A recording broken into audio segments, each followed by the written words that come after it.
এই শহরটা উপর থেকে দেখতে খুব শান্ত মনে হয়, তাই না সায়েম? কিন্তু এই শান্তির নিচে কত মৃতদেহ চাপা পড়ে আছে তার খবর কেউ রাখে না। আমি যখন এই রাস্তায় না খেয়ে পড়ে থাকতাম, তখন এই জলমেলে আলোগুলো আমাকে বিদ্রুপ করত। আজ আলোগুলো আমার পায়ে এনেছে, কিন্তু শান্তির শব্দটা আমার কাছে এখনো পরশ পাথরের মতো। আরিয়ান একটা উঁচু দালানের কার্নিশে দাঁড়িয়ে নিচে ট্রাফিক জ্যাম দেখছিল। তার পরনের লম্বা কালো কোটটা বাতাসে উঠছে। তাকে দেখলে মনে হয় সে যেন কোনো অন্ধকার জগতের অপার্থিব দূত। তার কথা বলার ধরনে একটা অদ্ভুত স্থিরতা আছে, যা সাধারণ মানুষের মধ্যে দেখা যায় না। তার আসল পরিচয় এই শহরের খুব কম মানুষই জানে। কেউ তাকে চেনে মসিহা হিসেবে, কেউ চেনে সাক্ষাৎ আজরাইল হিসেবে, কিন্তু তার পেছনের ইতিহাসটা কেবল অন্ধকারই জানে। ভাই, নিচে গাড়ি তৈরি, সবাই আপনার জন্য অপেক্ষা করছে। আপনার এক পলক দেখার জন্য বড় বড় ব্যবসায়ীরাও লাইনে দাঁড়িয়ে আছে। কিন্তু আপনার পরিচয় কি আজও গোপনই থাকবে? পরিচয় তো তাদের থাকে যাদের হারানোর ভয় আছে। আমার হারানো শেষ হয়ে গেছে অনেক আগে সায়েম। আজ আমি সেখানে যাব যেখানে আমার অস্তিত্বকে মুছে ফেলার চেষ্টা করা হয়েছিল। তারা ভাবছে আমি মরে গেছি, কিন্তু তারা জানে না যে ছাই থেকেও ফিনিক্স পাখি জন্মায়। আরিয়ান লিফটের দিকে এগিয়ে গেল। লিফটের ভেতরে থাকা আয়নার নিজের প্রতিচ্ছবি দেখে সে হালকা একটু হাসল, কিন্তু সেই হাসিতে কোনো প্রাণ ছিল না। আন্ডারওয়ার্ল্ডে তার নাম শুনলে বাঘা ভাগা অপরাধীদের রক্ত হিম হয়ে যায়, অথচ সে দেখতে একদম সাধারণ একজন কর্পোরেট যুবকের মতো। এই রহস্যময়তাই তার সবচেয়ে বড় অস্ত্র। কেউ জানে না তার শক্তির উৎস কোথায়, বা তার পেছনে কোন অদৃশ্য হাত কাজ করছে। বাড়ির সামনে পৌঁছে তার 10 মিনিট লাগবে ভাই। আপনার বাবা মানে মিস্টার চৌধুরী আজ তার বড় ছেলের জন্মদিনের পার্টি দিচ্ছেন। পুরো শহর সেখানে আমন্ত্রিত। চৌধুরী সাহেব এখনও উৎসব করতে ভালোবাসেন? তাহলে ভালো। উৎসবের মাঝে শ্মশানের নীরবতা নামিয়ে আনতে বেশি মজা। মনে রাখবে স্যাম, আজ আমি সেখানে আরিয়ান চৌধুরী হিসেবে যাচ্ছি না। আজ আমি যাচ্ছি তাদের অতীত হয়ে, যা তাদের বর্তমানকে ধ্বংস করে দেবে। গাড়িটা যখন বিশাল চৌধুরী ভিলার সামনে এসে থামল, তখন চারদিকে সিকিউরিটি করা পাহারা। আরিয়ান গাড়ি থেকে নামার সাথে সাথে চারপাশটা যেন হঠাৎ থমকে গেল। তার হাঁটার ভঙ্গিতে একটা রাজকীয় দাপট আছে, যা মানুষকে বাধ্য করে তার দিকে তাকাতে। গেটে দাঁড়ানো গার্ডরা তাকে আটকাতে গিয়েও কেন যেন হাত থামিয়ে নিল। তার চোখের দিকে তাকালে এক ধরনের আধ্যাত্মিক ভয় কাজ করে। আপনার ইনভিটেশন কার্ডটা কি দেখা যাবে? কার্ড? এবারের প্রতিটা ইটে আমার দীর্ঘশ্বাস লেগে আছে। সেখানে ঢোকার জন্য কার্ড লাগবে না। সরে দাঁড়া, যদি নিজের আয়ু আরও কয়েক বছর বাড়াতে চাস। আরিয়ান যখন ভিড়ের মাঝ দিয়ে ভেতরে ঢুকছে, তখন সবাই ফিসফাস শুরু করে দিল। কেউ তাকে চিনতে পারছে না, কিন্তু সবাই বুঝতে পারছে এই লোকটা সাধারণ কেউ নয়। তার ব্যক্তিত্বের ভারে চারপাশের আভিজাত্য যেন ম্লান হয়ে যাচ্ছে। ড্রয়িং রুমের মাঝখানে দাঁড়িয়ে থাকা মিস্টার চৌধুরী গ্লাস হাতে হাসছিলেন, কিন্তু আরিয়ানের ওপর নজর পড়তে তার হাতের গ্লাসটা মেঝেতে পড়ে ভেঙে চুরমার হয়ে গেল। চৌধুরী ভিলার হলরুমের এক কোণে আরিয়ান চুপচাপ দাঁড়িয়ে আছে। তার পরনে একটা সাধারণ শার্ট আর জিন্স, যেটা এই ঝলমলে অনুষ্ঠানের সাথে একদমই মানাচ্ছে না। চারপাশের মানুষের দামি সুগন্ধি আর আভিজাত্যর মাঝে আরিয়ানকে যেন এক টুকরো অন্ধকার মনে হচ্ছে। মিস্টার চৌধুরী স্টেজ থেকে নেমে অতিথিদের সাথে হাসি মুখে কথা বলছেন, কিন্তু আরিয়ানের দিকে নজর পড়তেই তার মুখের হাসিটা ঘৃণায় বদলে গেল। তিনি গ্লাস হাতে আরিয়ানের সামনে এসে দাঁড়ালেন। তুই এখনো এখানে দাঁড়িয়ে আছিস? তোকে তো গেটে দাঁড়িয়ে থাকার কথা ছিল। এই হলরুমে ঢোকার সাহস তোকে কে দিল? তোর মতো একজন অপয়া মানুষ এখানে থাকলে আমার অতিথিদের অমঙ্গল হবে। আমি শুধু আপনাকে একবার দেখতে এসেছিলাম বাবা, অনেক বছর পর তো, তাই ভাবলাম বাড়ির বড় ছেলে হিসাবে আপনার জন্মদিনে থাকাটা দরকার। খবরদার, আমাকে বাবা বলে ডাকবি না। তুই আমার কেউ না। যে ছেলে নিজের মায়ের মৃত্যুর কারণ হয়, তাকে আমি ছেলে বলে স্বীকার করি না। তুই আজই এই শহর ছেড়ে চলে যাবি, নয়তো তোকে আমি পুলিশের হাতে তুলে দেব। আরিয়ান মাথা নিচু করে দাঁড়িয়ে রইল। তার চোখ দুটো লাল হয়ে উঠছে, কিন্তু সে নিজেকে সামলে নিল। কেউ জানল না যে আরিয়ানের একটা ইশারায় এই পুরো শহরটা আজ থমকে যেতে পারে। বাইরে দাঁড়িয়ে থাকা সায়েম আর তার দলবল শুধু আরিয়ানের একটা সংকেতের অপেক্ষায় আছে। কিন্তু আরিয়ান চায় আগে এই মানুষগুলোর ভেতরের বিষটা পুরোপুরি দেখতে। ঠিক তখনই রেহানা বেগম আর তার ছেলে আবির সেখানে এলো। এই তো আমাদের বাড়ির সেই চোর ছেলেটা ফিরে এসেছে। কিরে আরিয়ান, জেলের ভাত খেয়ে শরীরটা তো বেশ বানিয়েছিস। এখন কি আবার কারো গয়না চুরি করতে এসেছিস নাকি? তোর তো লজ্জা বলতে কিছু নেই। আমি চুরি করিনি মা, আপনিও জানেন সেদিন আলমারির চাবি কার কাছে ছিল। আমি শুধু সত্যটা বলতে চেয়েছিলাম, কিন্তু কেউ শুনেনি। মুখ বন্ধ কর হারামি, মার খাবি এবার। তোর সাহস কত বড় যে তুই আমার মার সাথে মুখে মুখে তর্ক করিস? এই যে দেখ, এইটা আমার নতুন গাড়ির চাবি। এই চাবিটা তুই কোনোদিন স্বপ্নেও ছুঁতে পারবি না। তোর কপালে আছে শুধু মানুষের এঁটো পরিষ্কার করা। আবির তার হাতের ড্রিঙ্কসটা ইচ্ছে করেই আরিয়ানের শার্টের ওপর ঢেলে দিল। চারপাশের অতিথিরা সেটা দেখে হাসাহাসি শুরু করলো। আরিয়ান স্থির হয়ে দাঁড়িয়ে রইল। তার শার্ট থেকে দামি মদের গন্ধ আসছে। সে চাইলেই এক মুহূর্তে আবিরের হাতটা ভেঙে গড়িয়ে দিতে পারত, কিন্তু সে শান্ত রইল। তার এই নীরবতা যেন ঝড়ের আগের নিস্তব্ধতা। আবির, মদ ঢেলে শার্ট নষ্ট করা যায়, কিন্তু মানুষের ভাগ্য নষ্ট করা যায় না। তুই আজ যেটা করলি সেটা তোর জীবনের সবচেয়ে বড় ভুল হতে পারে। কি বললি তুই? আমাকে হুমকি দিচ্ছিস? এই তোকে তো আজ আমি মেরেই ফেলব। গার্ডস, একে এখান থেকে টেনে হিঁচড়ে বের কর, তারপর পেছনের রাস্তা বলে নিয়ে গিয়ে ভালো করে শিক্ষা দে। দুজন গার্ড এসে আরিয়ানের হাত চেপে ধরল। তারা আরিয়ানকে ধাক্কা দিয়ে মেঝের উপর ফেলে দিল। আরিয়ান পড়ে গিয়েও কোনো শব্দ করল না। সে মেঝের ধুলো ঝেড়ে ধীর পায়ে উঠে দাঁড়ালো। তার চোখে এখন একটা অদ্ভুত দ্যুতি। মিস্টার চৌধুরী তাচ্ছিল্যর হাসি হেসে তার মানিব্যাগ থেকে কয়েকটা ছিঁড়ে যাওয়া নোট বের করে আরিয়ানের মুখের উপর ছুঁড়ে মারলেন। এই নে তোর ভিক্ষা, এই টাকা নিয়ে বিদায় হ। আর কোনোদিন যদি তোকে এই এলাকায় দেখি, তবে তোর লাশটাও কেউ খুঁজে পাবে না। মনে রাখবি, তুই আমাদের পরিবারের কলঙ্ক। এই টাকাগুলো আমি রাখলাম বাবা, তবে ভিক্ষা হিসাবে নয়, অগ্রিম হিসাবে। আপনাদের এই অট্টালিকা যখন নিলামে উঠবে, তখন এই টাকাগুলোই হয়তো আপনাদের একদিনের খাবারের সংস্থান করবে। আমি যাচ্ছি, তবে খুব শীঘ্রই ফিরে আসব। সেদিন আমি মেহমান হয়ে আসব না, আসবো এই বাড়ির ভাগ্য বিধাতা হয়ে। আরিয়ান যখন হলরুম থেকে বেরিয়ে যাচ্ছে, তখন পেছন থেকে আবির আর তার বন্ধুরা হাসাহাসি করছিল। আরিয়ান গেট পার হতেই সায়েম দৌড়ে এলো। সায়েমের হাতে একটা দামি কোট এবং তার কোমরে গোজা অত্যাধুনিক অস্ত্র। সায়েম আরিয়ানের এই অবস্থা দেখে রাগে কাঁপছিল। ভাই, আপনি কেন এত অপমান সহ্য করলেন? আপনার একই সাথে আমি এই বাড়িটা মাটির সাথে মিশে দিতাম। ওই আবিরকে আমি জ্যান্ত কবর দিয়ে দিতাম। না সায়েম, অত সহজে মৃত্যু দিলে তো খেলা জমবে না। ওরা আমাকে আজ মেজের দুলু মনে করেছে। ওরা জানে না যে এই দুলু যখন ঝড়ে পরিণত হয়, তখন পাহাড়ও টিকতে পারে না। আগে ওদের অহংকারটা চূর্ণ করি, তারপর ওদের শেষ করব। সায়েম, আমার কালো গাড়িটা নিয়ে এসো। চৌধুরী ভিলার প্রতিটি ইটের হিসাব আমি নেব, আর সেটা শুরু হবে কাল সকাল থেকেই। চৌধুরী ভিলা থেকে অপমানের একরাশ বিষ নিয়ে যখন আরিয়ান বেরিয়ে এলো, তখন বাইরের আকাশটাও যেন ওর মনের মতো অন্ধকার হয়েছিল। সায়েম বারবার বলছিল গাড়িতে উঠতে, কিন্তু আরিয়ানের মনে হচ্ছিল ওর দম বন্ধ হয়ে আসছে। সে সায়েমকে ইশারা করলো তাকে একা ছাড়তে। আরিয়ান পায়ে হেঁটে রাস্তার একপাশ দিয়ে এগোচ্ছিল। আরিয়ানের এক হাতে ফোন। সে খুব দ্রুত হাত চালিয়ে টাইপ করতে শুরু করলো। আন্ডারওয়ার্ল্ডের নেটওয়ার্কে সে একটা জরুরি মেসেজ পাঠাচ্ছিল, যাতে চৌধুরী সাহেবের সব বিজনেস ডিল কাল সকালের মধ্যে ব্লক করে দেওয়া হয়।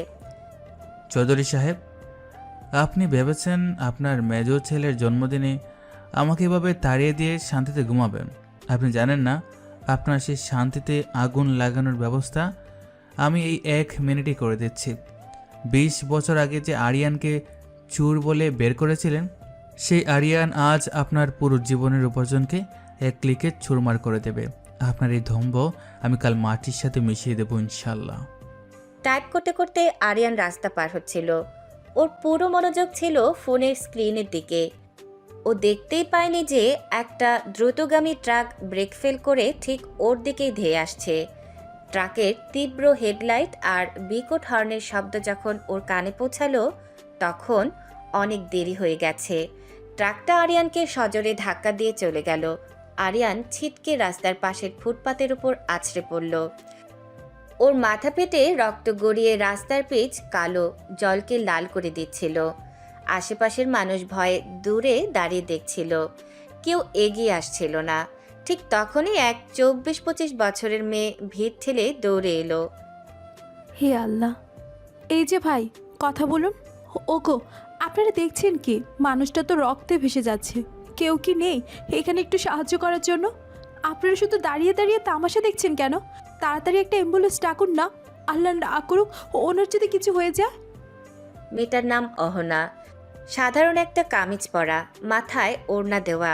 সে আরিয়ানের রক্ত ভেজা শরীরের কাছে বসে পড়ল।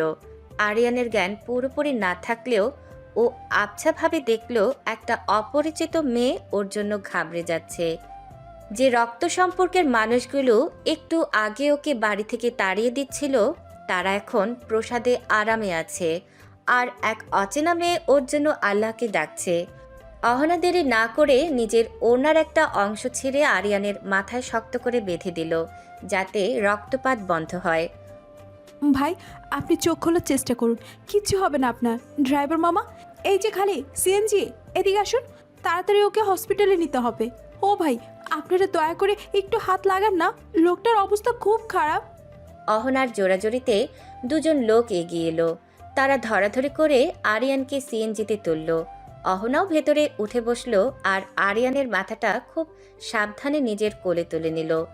আরিয়ানের হাত থেকে দামি ফোনটা রাস্তার ধারে পড়েছিল। অহনা সেটা কুড়িয়ে নিজের ব্যাগে রাখলো। সিএনজি যখন দ্রুতবেগে হাসপাতালের দিকে ছুটছে তখন আরিয়ান অস্ফুট স্বরে কিছু একটা বলতে চাইল। সায়েম, ফোন মেসেজটা। কিছু বলবেন না, একদম চুপ করে থাকুন। আপনার শরীরের সব রক্ত তো শেষ হয়ে যাচ্ছে। ড্রাইভার মামা, একটু জোরে চালান না। আর কতক্ষণ লাগবে? এই তো ভাই, আমরা হসপিটালের কাছে চলে এসেছি। হিম্মত হারাবেন না, আল্লাহ ভরসা, আপনার কিচ্ছু হবে না। সরকারি হাসপাতালের জরুরি বিভাগের গেটে পৌঁছাতেই অহনা স্ট্রাচের জন্য চিৎকার শুরু করলো। ওয়ার্ড বয়রা যখন আরিয়ানকে ভেতরে নিয়ে যাচ্ছিল অহনা পাশে পাশে দৌড়াচ্ছিল। ওর নিজের জামায় আরিয়ানের রক্ত লেগে মাখামাখি হয়ে গেছে, কিন্তু সেদিকে ওর কোনো খেয়াল নেই। ডাক্তাররা যখন আরিয়ানকে চেক আপ করছিল অহনা বাইরে দাঁড়িয়ে জায়নামাজ ছাড়াই মনে মনে আল্লাহর কাছে দোয়া করছিল। ও জানে না এই লোকটা কে, কিন্তু ওর মনে হচ্ছিল লোকটা খুব অসহায়। ডাক্তার সাহেব, ওনার অবস্থা খুব খারাপ, অনেক রক্ত গেছে শরীর থেকে। আপনারা দয়া করে তাড়াতাড়ি চিকিৎসা শুরু করুন। আমি ওনাকে রাস্তায় পড়ে থাকতে দেখে নিয়ে এসেছি। ওনার পরিবারের কাউকে আমি চিনি না। আপনি শান্ত হন, ওনার মাথায় অনেক গভীর চোট, প্রচুর রক্ত লাগবে। আপনি আগে এই ফর্মগুলো পূরণ করুন আর জরুরি ওষুধগুলো নিয়ে আসুন। অহনা ওর ব্যাগ থেকে জমানো কিছু টাকা বের করলো। ও টিউশনি করে এই টাকাগুলো জমিয়েছিল। অহনা ভাবলো এই লোকটার হয়তো অনেক টাকা আছে, কিন্তু এখন তো কেউ পাশে নেই। সে আরিয়ানের প্রাথমিক চিকিৎসার খরচ মিটিয়ে দিল। করিডোরের একটা বেঞ্চে বসে অহনা নিজের রক্তাক্ত হাতের দিকে তাকিয়ে রইল। ও ভাবছিল মানুষটার সাথে আজকে ভয়ঙ্কর কিছুই না ঘটে গেল, অথচ সে জানে না এই মুমূর্ষু মানুষটাই এ শহরের আসল গডফাদার। আরিয়ানের অবস্থা তখন সংকটাপন্ন। শরীর থেকে অনেকটা রক্ত বেরিয়ে যাওয়ায় ওর জীবনের প্রদীপ নিভু নিভু করছিল। হাসপাতালের ব্লাড ব্যাংকে ওর গ্রুপের রক্ত পাওয়া যাচ্ছিল না। অহনা এক মুহূর্ত দেরি না করে নিজের রক্ত দেওয়ার সিদ্ধান্ত নিল। ওর নিজের শরীর দুর্বল থাকা সত্ত্বেও ও শুধু ভাবল একটা মানুষ তো বেঁচে যাবে। রক্ত দেওয়া শেষ করে অহনা কিছুক্ষণ ওখানেই মাথা ঘুরে বসে রইল। হঠাৎ ওর ফোনে একটা জরুরি কল এলো। ওর ছোট বোন অসুস্থ, ওকে এখনই বাড়ি ফিরতে হবে। আরিয়ানের জ্ঞান ফেরার অপেক্ষা না করেই ও ডাক্তারকে সব বুঝিয়ে দিয়ে হাসপাতালের করিডোর দিয়ে দ্রুত পায়ে বেরিয়ে গেল। আলহামদুলিল্লাহ, রোগীর জ্ঞান ফিরেছে, তবে ওনার শরীর এখনো অনেক দুর্বল। আরিয়ানের জ্ঞান ফেরার সাথে সাথেই ও ঝাপসা চোখে চারপাশটা দেখার চেষ্টা করলো। ওর নাকে ওষুধের তীব্র গন্ধ আর চোখের সাদা স্বাদ। ওর মনে পড়েছে সেই ট্রাকের হেডলাইট, তারপর একজন মায়াবী চোখ যারা ওর জন্য কাঁদছিল। ডাক্তার, আমাকে এখানে কে এনেছে? সে মেয়েটা কোথায় যে আমায় ওড়না দিয়ে মাথা বেঁধে দিয়েছিল? একটা মেয়ে আপনাকে নিয়ে এসেছিল। সে শুধু আপনাকেই হাসপাতালে আনেনি, নিজের রক্ত দিয়ে আপনার প্রাণ বাঁচিয়েছে। মেয়েটা খুব ভালো, কিন্তু ওনার কোনো জরুরি কাজ থাকায় আপনি জেগে ওঠার আগেই চলে গেছেন। যাওয়ার সময় আপনার ফোনটা আমার কাছে জমা দিয়ে গেছেন। আরিয়ান চোখ বন্ধ করে সেই অস্পষ্ট মুখটা মনে করার চেষ্টা করলো। ওর খুব আবছা মনে পড়ছে রাস্তার সেই ধুলোবালির মধ্যে একটা মেয়ে ওকে আগলে রেখেছিল। ও মেয়েটার সম্পর্কে আরও জানতে চাইলো, কিন্তু ডাক্তার নাম বা ঠিকানা কিছুই বলতে পারলেন না। আরিয়ানের মনে একটা অদ্ভুত শূন্যতা কাজ করলো। ও হাত বাড়িয়ে ওর ফোনটা নিল এবং সাথে সাথে সায়েমকে ফোন দিল। স্যাম, জলদি হাসপাতালে আয়, সিটি হাসপাতাল। আর শোন, একটি মেয়ে আমাকে এখানে নিয়ে এসেছিল। সে আমাকে রক্ত দিয়েছে। যেভাবেই হোক ওই মেয়েটাকে আমার চাই। পুরো শহর খুঁজে বের কর। ওকে, আমি জানতে চাই কে সে, কেন সে এক অপরিচিত মানুষের জন্য এত কিছু করলো। কিছুক্ষণ পরেই সাইম হুড়মুড় করে হাসপাতালের রুমে ঢুকলো। আরিয়ানের রক্তাক্ত শার্ট আর ব্যান্ডেজ করা মাথা দেখে ওর চোখ মুখ শক্ত হয়ে গেল। ডাক্তার আরিয়ানকে আরও কয়েকদিন বিশ্রামে থাকার পরামর্শ দিচ্ছিলেন, কিন্তু আরিয়ান তার স্বভাবজাত শীতলতায় উঠে দাঁড়ালো। ওর শরীরে এখন ব্যথা, ব্যান্ডেজের তলা দিয়ে কিছুটা রক্ত চুয়ে পড়ছে, কিন্তু ওর চোখের দৃষ্টিতে কোনো দুর্বলতা নেই। মিস্টার আরিয়ান, আপনার এই অবস্থায় হাসপাতাল ছাড়া ঠিক হবে না। আপনার বিশ্রাম দরকার। ডাক্তার সাহেব, আরিয়ানকে সামান্য একটা ট্রাকের ধাক্কা থামিয়ে রাখতে পারবে না। এই সামান্য আঘাত আমার কোনো ক্ষতি করতে পারবে না। আমার এর চেয়ে বড় জখম সহ্য করার অভ্যাস আছে। স্যাম, গাড়ি বের কর, আমাদের অনেক কাজ বাকি। আরিয়ান রক্তাক্ত ব্যান্ডেজ আর ছেঁড়া শার্ট নিয়েই হাসপাতাল থেকে বেরিয়ে এলো। করিডোরে থাকা নার্স আর রোগীরা অবাক হয়ে ওর দিকে তাকিয়ে রইল। ওর হাঁটার মধ্যে এক ধরনের দানবীয় শক্তি কাজ করছে। সাইম ওর পাশে হাঁটতে হাঁটতে লক্ষ্য করল আরিয়ানের হাতে অহনার সেই রক্তমাখা রুমালটা শক্ত করে ধরা। আরিয়ান গাড়িতে উঠে বসল। ওর চোখে এখন প্রতিশোধের বদলে এক অজানা মেয়ের সন্ধানের নেশা। সে জানে না এই মেয়েটাই হয়তো ওর জীবনের অন্ধকার মোড় ঘুরিয়ে দেবে। হাসপাতাল থেকে জেদ করে ফেরার পর আরিয়ানের শরীর আর চলছিল না। ওর সারা শরীর যন্ত্রণায় কাঁপছিল, কিন্তু মাথার ভেতর ঘুরছিল শুধু একটা লক্ষ্য, চৌধুরী পরিবারকে তাদের যোগ্য পাওনা বুঝিয়ে দেওয়া। আস্তানায় ফিরে সে সোজা ল্যাপটপ নিয়ে বসতে চাইল। ওর ব্যান্ডেজ থেকে তখনও রক্ত চুয়ে সাদা শার্টটা নষ্ট করে দিচ্ছে। সাইম বারবার কাছে আসছে। ওর চোখ মুখে আতঙ্ক। সে জানে আরিয়ান একবার কোনো জেদ ধরলে সেটা পাহাড়ের মতো অটল থাকে। ভাই, আপনি নিজের উপর জুলুম করবেন না। ডাক্তার খুব কড়া করে বলে দিয়েছেন বিশ্রামের কথা। আপনার শরীর থেকে অনেক রক্ত গেছে, আপনি যে কোনো সময় অজ্ঞান হয়ে যাবেন। প্লিজ ভাই, কাজটা আমাকে করতে দিন। সাইম, তুই বুঝবি না। ওরা আমাকে ভাঙতে চেয়েছিল, কিন্তু আমি ওদের জীবনটাই ঘুরিয়ে দেব। আমার শরীরে রক্ত কমছে ঠিকই, কিন্তু জেদ বাড়ছে। তুই শুধু পাশে থাক, আমাকে আমার কাজটা করতে দে। কথা বলতে বলতেই আরিয়ানের মাথাটা ঘুরে গেল। সে হাত দিয়ে টেবিলটা ধরতে গিয়েও পারল না, সজোরে মেঝের ওপর পড়ে গেল। সাইম আর্তনাদ করে উঠে আরিয়ানকে ধরল। ডাক্তারকে জরুরি ভিত্তিতে ডাকা হলো। 2 দিন আরিয়ানকে প্রায় অচেতন অবস্থায় স্যালাইন দিয়ে রাখা হলো। সাইম দরজায় দাঁড়িয়ে পাহারা দিল, যাতে কোনোভাবে আরিয়ান বিছানা ছেড়ে না ওঠে। 2 দিন পর যখন আরিয়ানের জ্ঞান ফিরল, তখন ওর চোখ দুটো পাথরের মতো স্থির। সে শান্তভাবে উঠে দাঁড়ালো এবং আয়নার সামনে গিয়ে নিজের জখমটা দেখল। সাইম, আমার সাধারণ জামাকাপড়গুলো বের কর। আজ আমি কোনো গাড়ি নিয়ে বের হব না। আমি দেখতে চাই এই শহর আমাকে কীভাবে চেনে। আর সেই মেয়েটার খোঁজ কি পেয়েছিস যে আমাকে রক্ত দিয়েছিল? ভাই, আপনার কথা মতো আমরা খুঁজছি, কিন্তু তার নাম ছাড়া আর কোনো ক্লু নেই। তবে আমার মনে হয় তাকে খুব দ্রুতই খুঁজে পাবো। আপনি আর বাইরে না গেলেই ভালো হতো, শরীর এখন অনেক দুর্বল। আরিয়ান কোনো কথা শুনল না। সে একটা পুরনো ময়লাটে নীল শার্ট আর সস্তা জিন্স পরে রাস্তায় বেরিয়ে এলো। তাকে দেখে কেউ কল্পনা করতে পারবে না যে এই লোকটার এক ইশারায় শহরের বড় বড় সব ডিল হয়। আরিয়ান রাস্তার ধারের একটা সস্তা চায়ের দোকানের সামনে দাঁড়িয়ে চা খাচ্ছিল। ঠিক তখনই সেখানে একটা দামি গাড়ি এসে থামলো। গাড়ি থেকে নামলো তার সৎ ভাই আবির আর বড় ভাই শফিক। আরিয়ানকে ওই অবস্থায় দেখে তারা যেন হাতে চাঁদ পেল। আশেপাশের সাধারণ মানুষও জটলা পাকিয়ে দাঁড়িয়ে গেল। আরে দেখ আবির, আমাদের বাড়ির সেই কুলাঙ্গার না এটা? কিরে আরিয়ান, জেলের ভাত শেষ হয়ে গেছে নাকি? নাকি এখনো রাস্তায় ভিক্ষা করা শুরু করেছিস? তোর এই ছিঁড়ি দেখলে তো মনে হচ্ছে তুই কোনো বস্তি থেকে উঠে এসেছিস। ভাই, ওর মাথায় ব্যান্ডেজ দেখ। হয়তো কারো পকেট কাটতে গিয়ে ধরা খেয়ে গণপিটুনি খেয়েছে। লজ্জা লাগে তোর নাম বলতেও। আমাদের মতো অভিজাত পরিবারের ছেলে হয়ে তুই কিনা রাস্তার ট্রেনের পাশে চা খাচ্ছিস। তোর মা বেঁচে থাকলে হয়তো লজ্জায় গলায় দড়ি দিত। আরিয়ান চুপচাপ চায়ের কাপটা ধরে দাঁড়িয়ে রইল। সে চাইলে এক মুহূর্তে তার লোকজনকে ডেকে এদের মাটির সাথে মিশিয়ে দিতে পারত, কিন্তু সে নিজেকে নিয়ন্ত্রণ করল।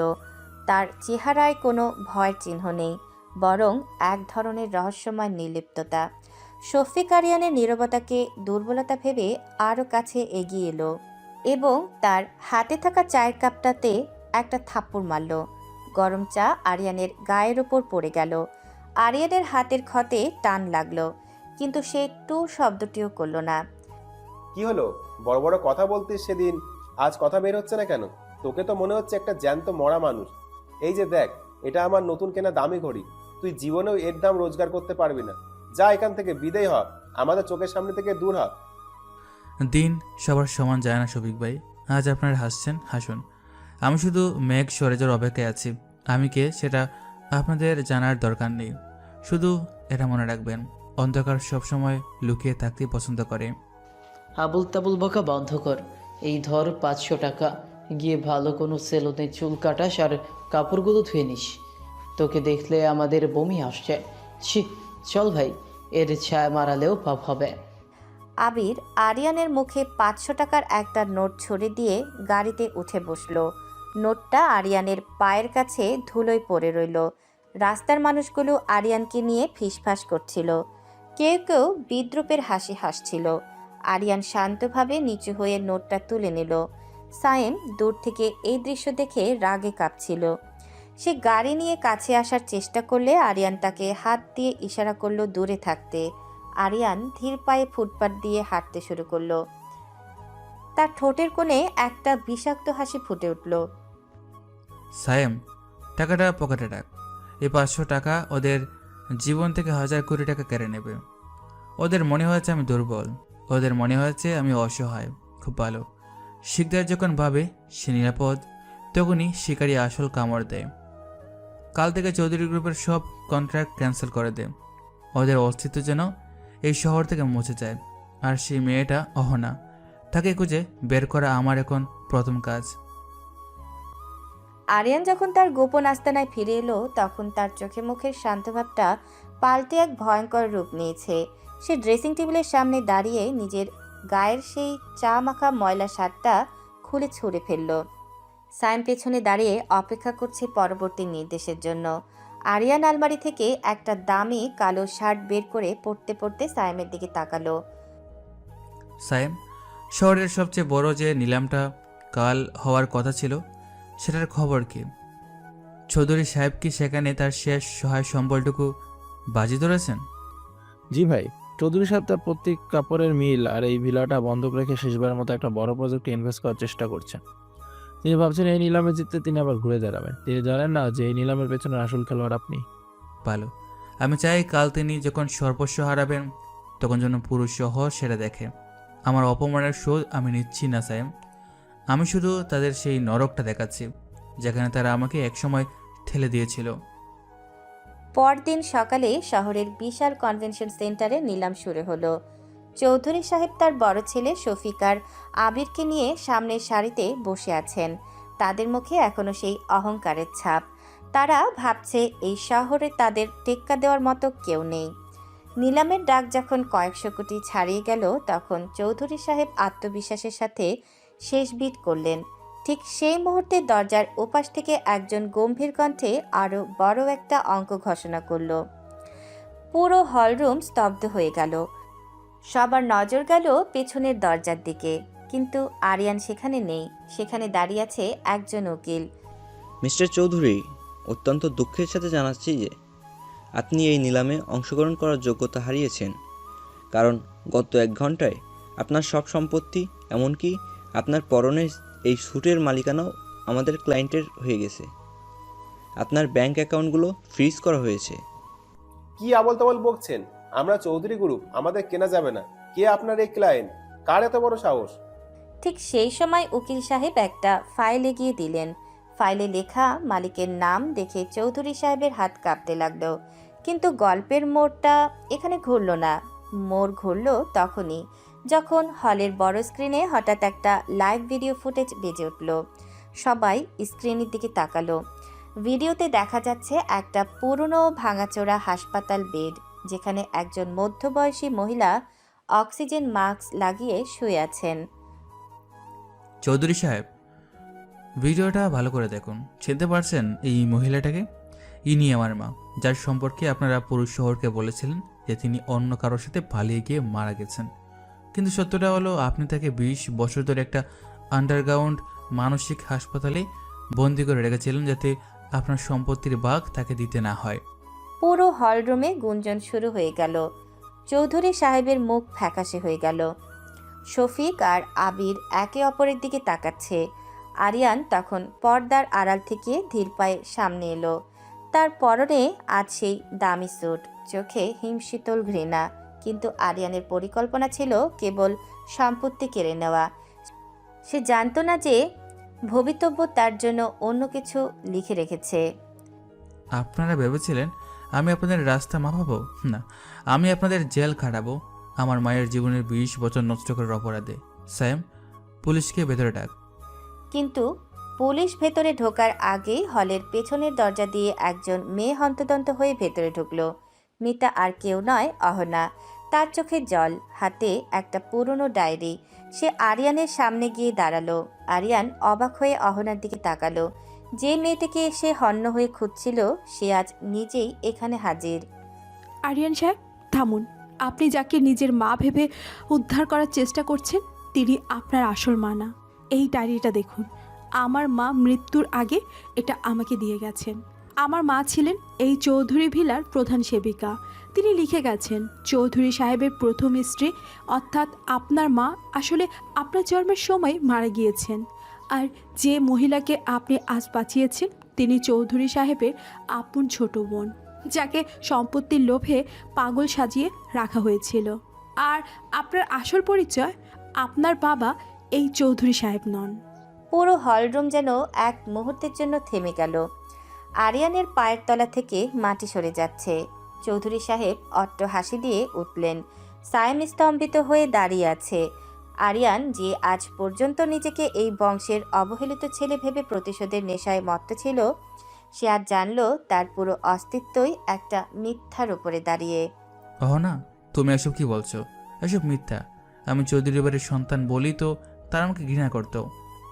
না আরিয়ান, তারা আপনাকে ঘৃণা করত, কারণ আপনি ছিলেন এই বংশের আসল উত্তরাধিকারী অন্য এক সম্পর্কের মাধ্যমে, যা চৌধুরী সাহেব ধামাচাপা দিতে চেয়েছিলেন। এই ডায়েরিতে সব লেখা আছে। আপনি চৌধুরী সাহেবের ভাইয়ের সন্তান, যাকে তিনি মেরে ফেলেছিলেন। আরিয়ানের পৃথিবীটা এক নিমিষেই ওলটপালট হয়ে গেল। যে প্রতিশোধের আগুনে সে এতদিন জ্বলছিল, সে আগুন এখন তাকেই পুড়িয়ে ছারখার করে দিচ্ছে। সে বুঝতে পারল, সে যাকে ধ্বংস করতে চেয়েছিল সে তার বাবা নয়, বরং তার বাবার খুনি।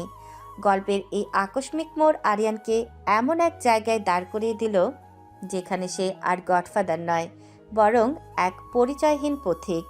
হলরুমের নিস্তব্ধতা ভেঙে অহনার প্রতিটি শব্দ আরিয়ানের কানে তপ্ত সীসার মতো বিচ্ছিল। চৌধুরী সাহেবের কুটিল হাসিতে মেকি আভিজাত্য ধুয়ে মুছে গিয়ে এখন এক নৃশংস খুনির চেহারা ফুটে উঠেছে। তো জেনেই গেলি সব? হ্যাঁ আরিয়ান, তুই যাকে বাবা ভেবে সারা জীবন ঘৃণা করেছিস, সে তো তোর ছায়াও হওয়ার যোগ্য ছিল না। তোর আসল বাবা ছিল আমার বড় ভাই, এই সম্পত্তির প্রকৃত মালিক।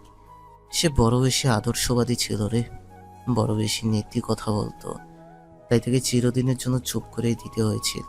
আর তুই তো ছিলি আমার গলার কাটা। তোকে মারতে পারিনি, কারণ তোর বাবার উইলে লেখা ছিল তুই বেঁচে না থাকলে সব সম্পত্তি চ্যারিটিতে চলে যাবে। তাই তোকে তিলে তিলে মেরেছি, অবহেলা করেছি, চোর বানিয়েছি, কিন্তু আজ আর কোনো উইল নেই, কোনো বাধা নেই। শফিক, আবির, কি দেখছিস? আজ এই হলরুম থেকে আরিয়ান যেন চ্যান্ত বের হতে না পারে, ওর লাশ যেন কুকুরেও খুঁজে না পায়। বাবা, তুমি একদম চিন্তা করো না, এই জানোয়ারটাকে আজ আমি নিজ হাতে টুকরো টুকরো করবো। অনেক বড় বড় কথা বলছিলে না আরিয়ান, আমাদের সম্পত্তি দখল করবি। আজ দেখ তোর কলেজে আমি চিরে বের করি কিনা। ওই যে তোর তথাকথিত গফরদারগিরি, ওটা আজ তোর কবরে নিয়ে যাবি। তোরা কে কোথায় আছিস? বেরিয়ে আয়, শেষ করে দেই কুলাঙ্গারকে।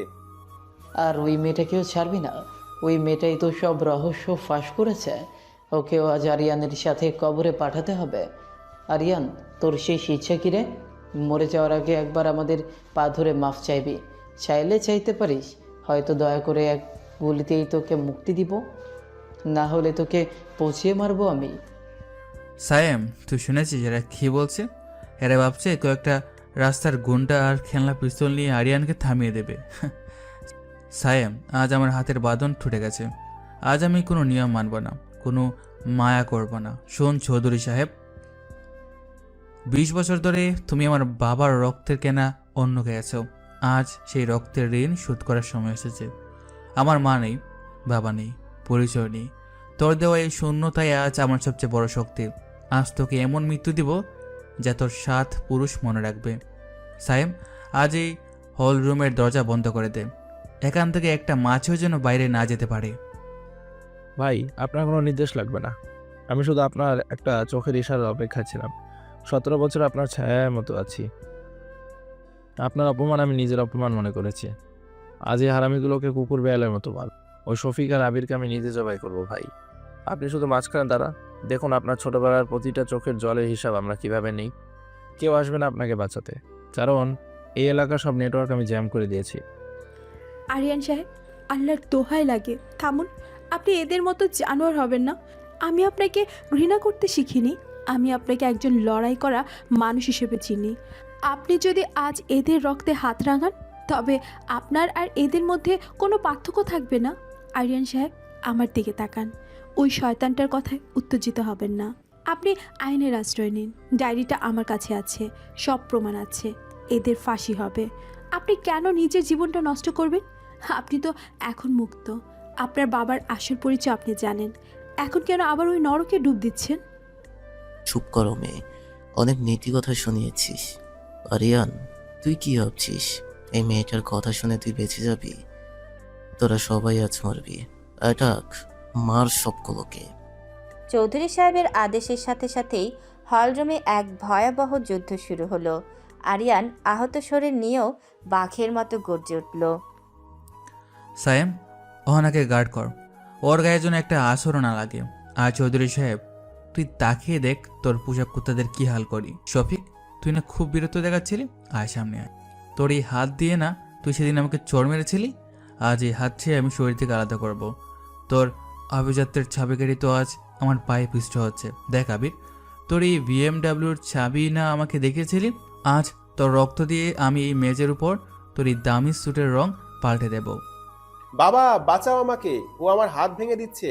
ও মানুষ না বাবা, ও শয়তান, আমার হাড়গুলো গুঁড়ো করে দিচ্ছে। উফ, আমাকে ছেড়ে দে আরিয়ান, আমাকে মাফ করে দে। আমি তো শুধু বাবার কথা শুনেছিলাম, আমি কিছু জানি না। মাফ?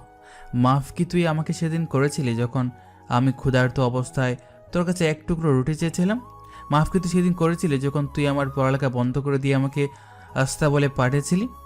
না শফিক, আরিয়ান আজ মাফ করতে আসেনি, আজ সে শুধু নিতে এসেছে। সায়েম, আবিরকে ছাড়বে না। ওর এই অহংকারের চোখ দুটো উপড়ে ফেল। ওর চোখ যেন আর কোনোদিনও কাউকে তাচ্ছল্য করতে না পারে। একদম ঠিক বলেছেন ভাই। এই না আবির, এটা তো সেই দামি মদের বদলা, এটা তো সেই অভিজাত্যের বদলা।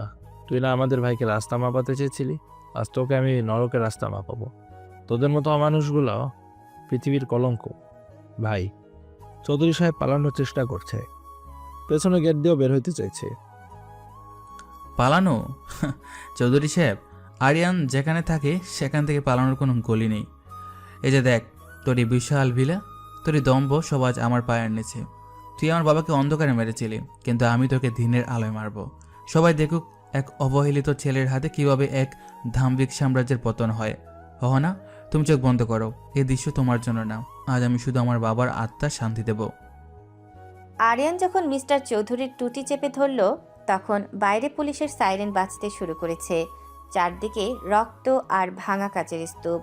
সাইম আর আরিয়ানের দেহরক্ষীরা পুরো হলরুম দখল করে নিয়েছে।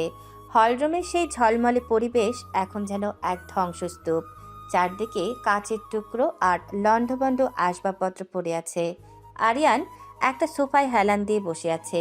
তার চোখে মুখে কোনো ক্লান্তি নেই, বরং এক ধরনের পাথরের জেদ কাজ করছে। মিস্টার চৌধুরী মেঝের ওপর হাঁটু গেড়ে বসে হাঁপাচ্ছেন।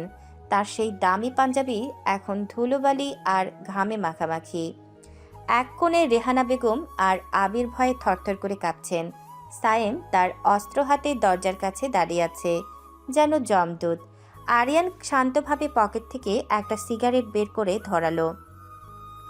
ধোঁয়াটা মিস্টার চৌধুরীর মুখের উপর ছেড়ে দিয়ে কথা শুরু করলো। চৌধুরী সাহেব, আপনার হাঁপানি উঠছে নাকি? এত ভয় পাওয়ার তো কিছু নেই। আমি তো শুধু আপনার ফেলে আসা অতীতটা আপনার সামনে এনে দাঁড় করিয়েছি। চৌধুরী সাহেব, এবার আপনাকে আমি তিলে তিলে শেষ করব, ঠিক যেভাবে আপনি আমার মা বাবাকে শেষ করেছিলেন। আপনি ভেবেছিলেন অন্ধকার কবরে সব সত্য রাখা পড়ে যাবে। না চৌধুরী সাহেব, আল্লাহ তাআলা সব দেখেন। 20 বছর পর আজ সেই বিচার শুরু হয়েছে। আপনি আমার বাবার জানাজাটাও ঠিকমতো হতে দেননি। আমার মায়ের শেষ ইচ্ছেগুলোও আপনি পদদলিত করেছেন। আজ থেকে আপনার প্রতিটি নিঃশ্বাস হবে আমার দয়ায়। আপনি মরতে চাইলেও আমি আপনাকে মরতে দেব না, কারণ মৃত্যু তো খুব সহজ শাস্তি।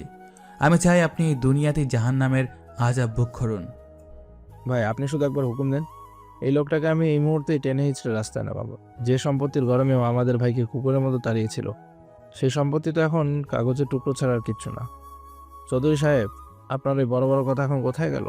এখন কেন ইঁদুরের মতো গর্তে ঢোকার চেষ্টা করছেন? আরিয়ান সোফা থেকে উঠে ধীর পায়ে রেহানা বেগমের দিকে এগিয়ে গেল।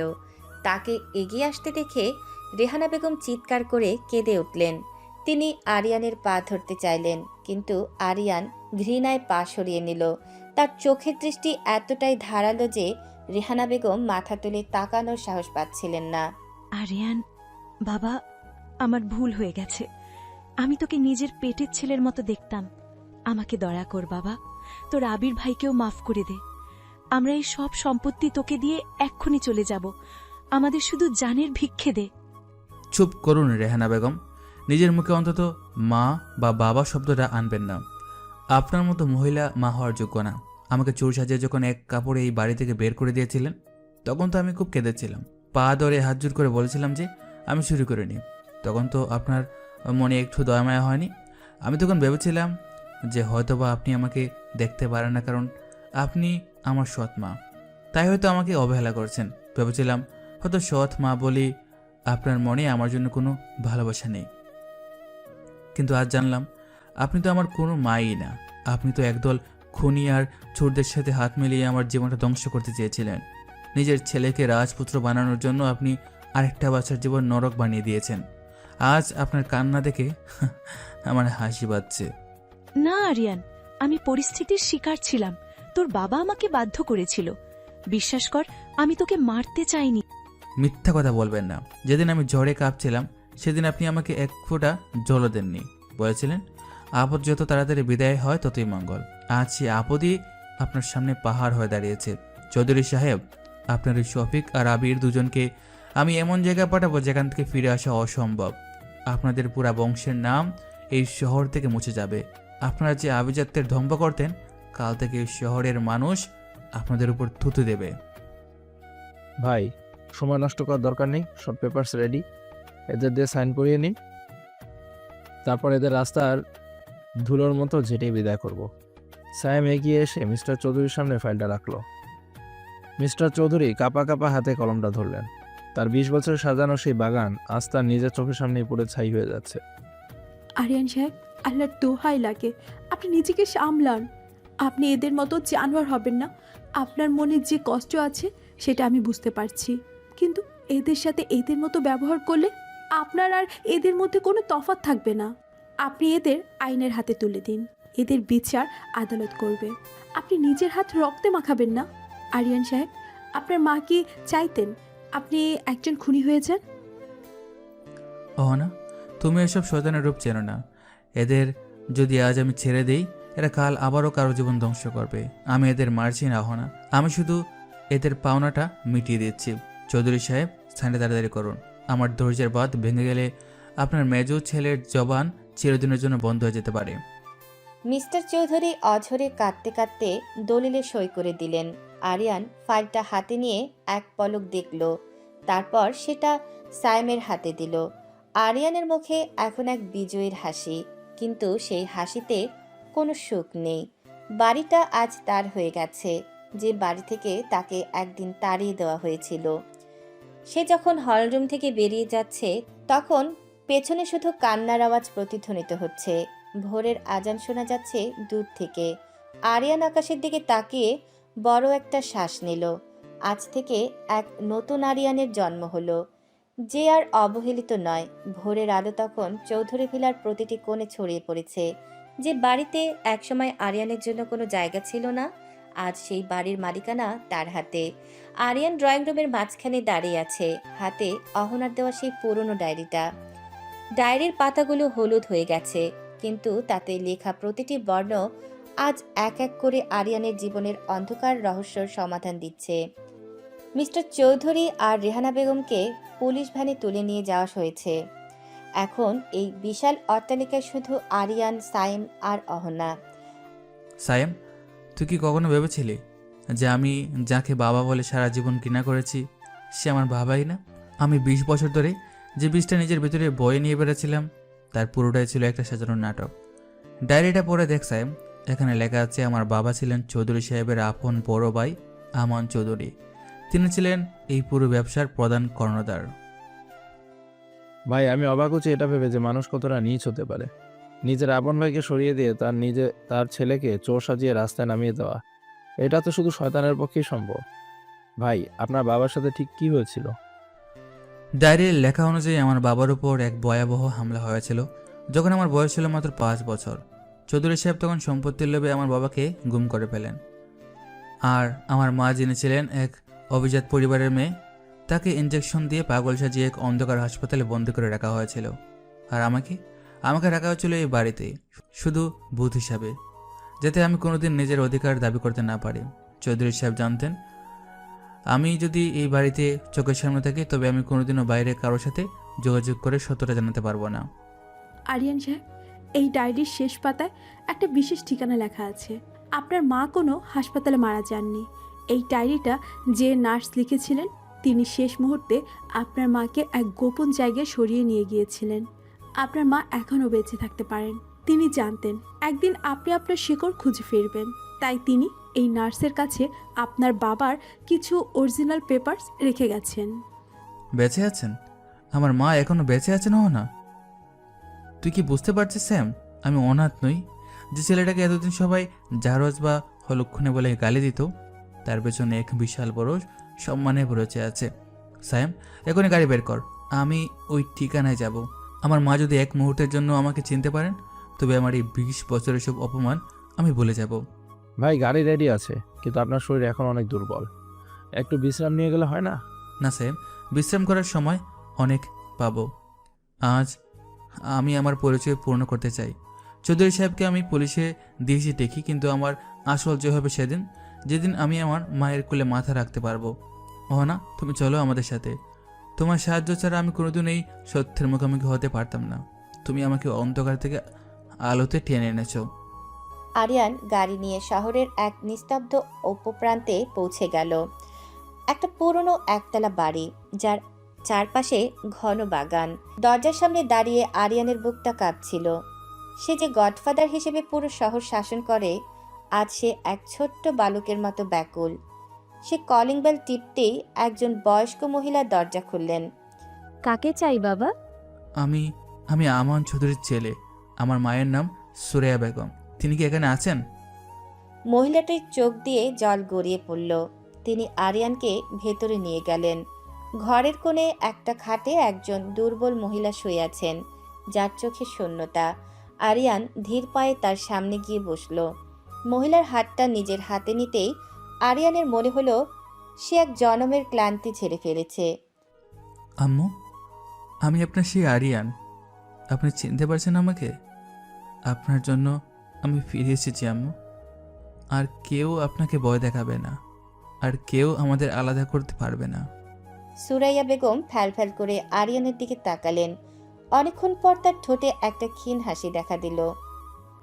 তিনি কাঁপা কাঁপা গলায় আরিয়ানের মাথায় হাত রাখলেন। আরিয়ানের জীবনের সব রহস্যের সমাধান আজ হয়ে গেল। সে এখন আর ছায়ার সম্রাট নয়, সে এখন এক মমতাময়ী মায়ের ফিরে আসা সন্তান। সায়েম আর অহনা বাইরে দাঁড়িয়ে এই দৃশ্য দেখছিল। তাদের চোখেও জল। আরিয়ানের একাকিত্বের অবসান হলো আজ।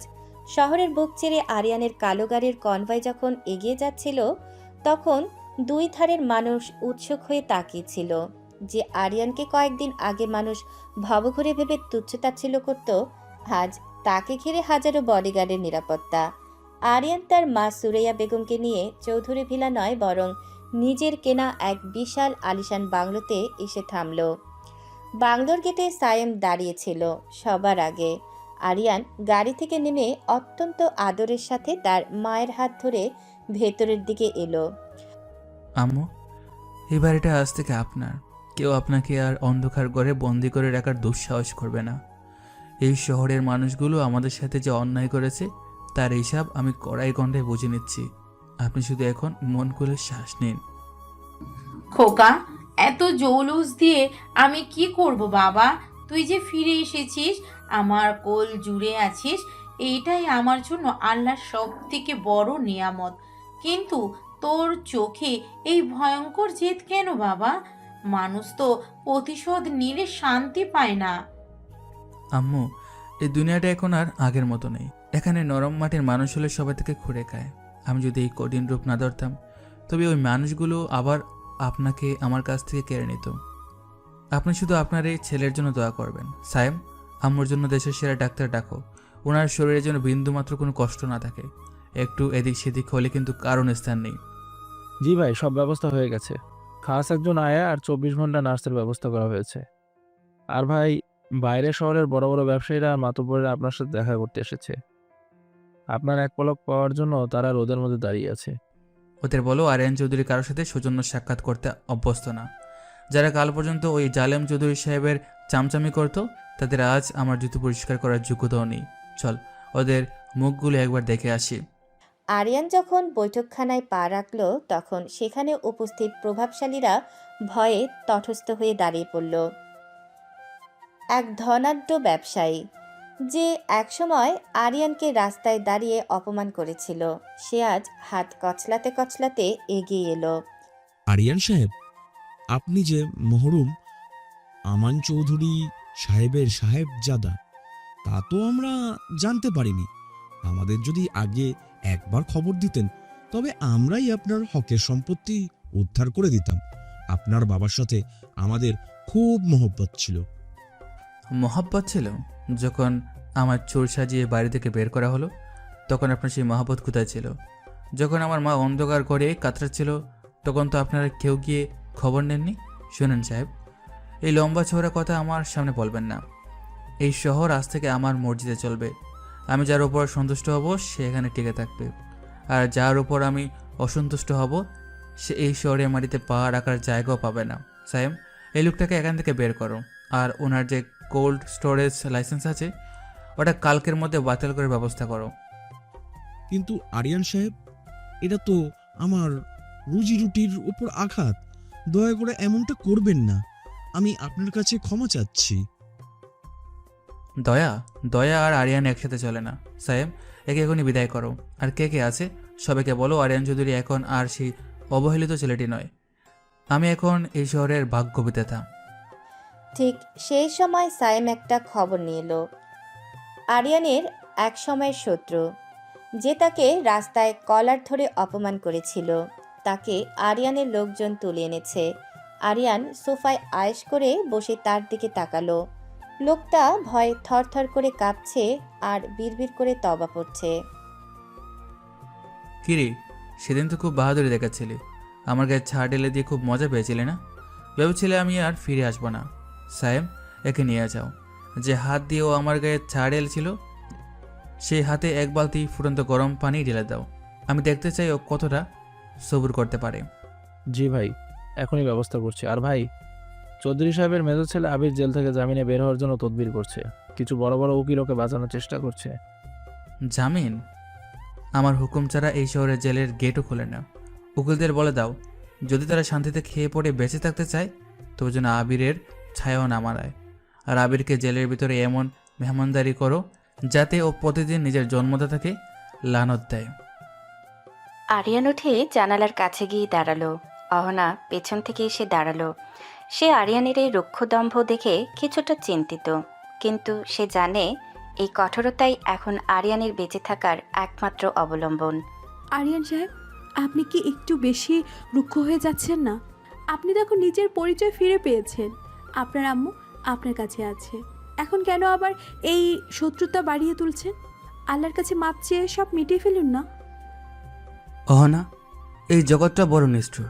তুমি শুধু মানুষের চোখের বাণী দেখো, কিন্তু আমি তাদের পেছনের ছুরিটা দেখি। আমি যদি আজ ছাড় দেই তবে এই হায়ানারা কাল আবার আমার আম্মুর দিকে হাত বাড়াবে।